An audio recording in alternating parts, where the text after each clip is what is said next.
今天我让你知道什么是流氓，本少爷给你看样好东西。耶！我穿着裤子呢。嗯。真无聊。你说谁无聊？说的就是你无聊。哦，是吗？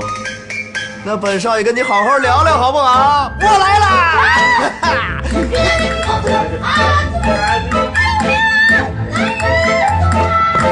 了？哎呀，我说你们这俩孩子干什么呢？动静搞这么大！奶奶，我跟你说，这个是小野。好了，不用解释了。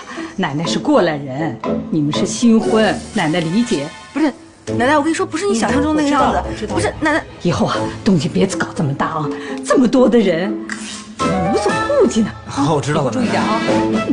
好了，快，都回去。奶奶。少爷，以后请把门锁上啊。